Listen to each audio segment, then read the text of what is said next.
Art has always evolved alongside technology, from painting to photography, video, 3D, CG, and now AI.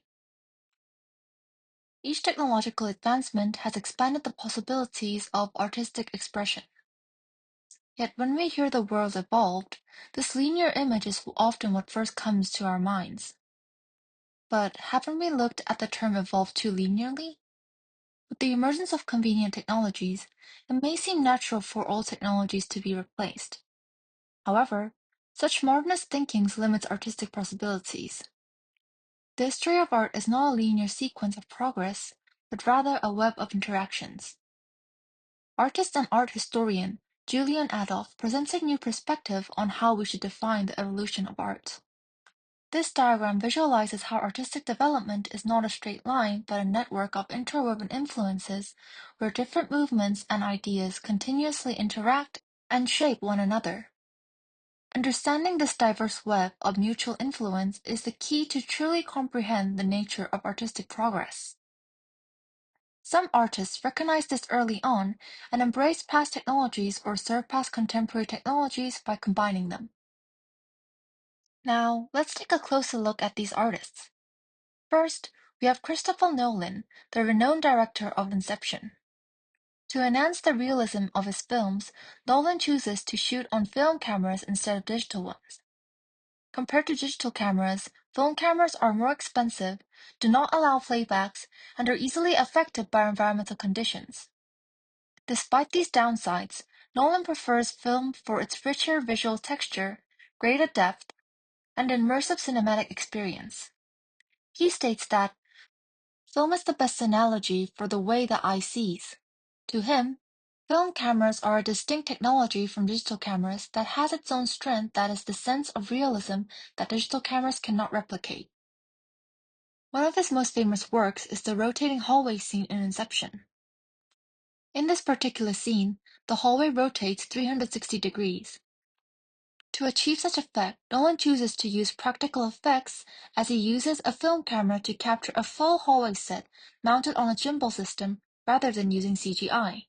This decision further enhanced the authenticity of the scene, making the audience feel as if they were truly inside the gravity-defying corridor.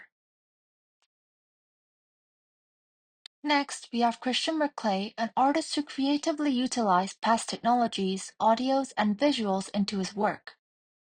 In 1979, McClay formed a rock band called The Bachelors Even, but he struggled to find a drummer. Instead, he came up with an idea of cutting, distorting, and manipulating LP records to use them as a form of percussion. This became a starting point of Christian McClay's exploration of sound and visual art. He continued this approach, manipulating, damaging, and reassembling LP records to create continuous loops and skips.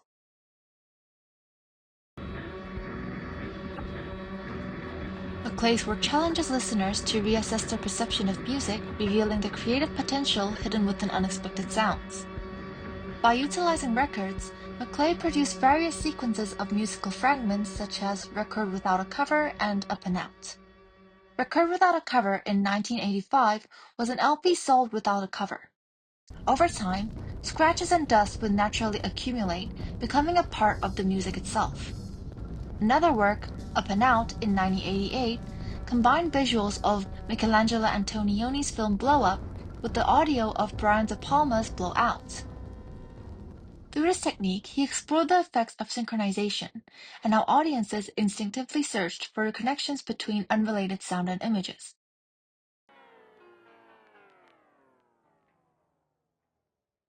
Rock and roll music, that's what we're going to use.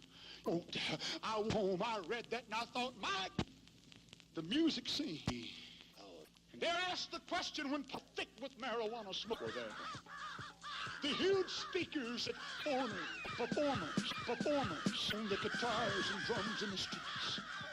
Those young people that ripped off their clothes and acted like animals. We asked the question, why?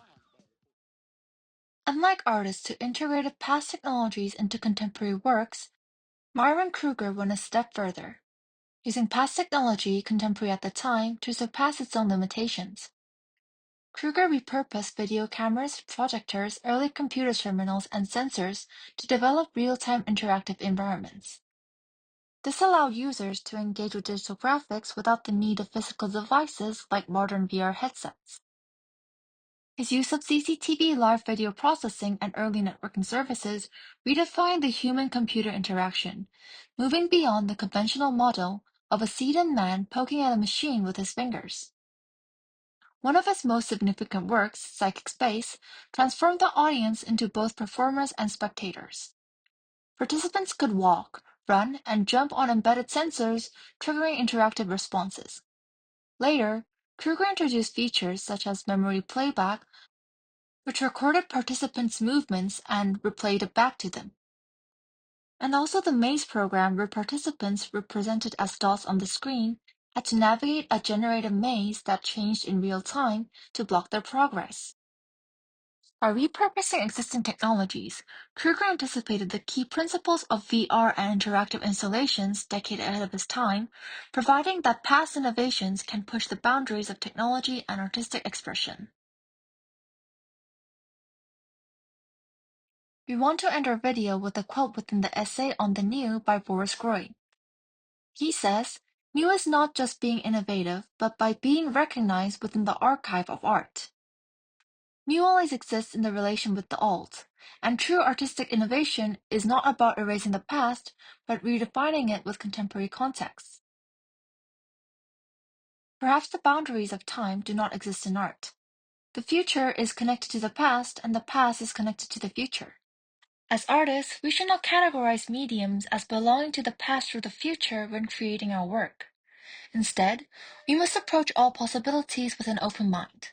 Innovation does not always come from the latest technology, but from reimagining what already exists.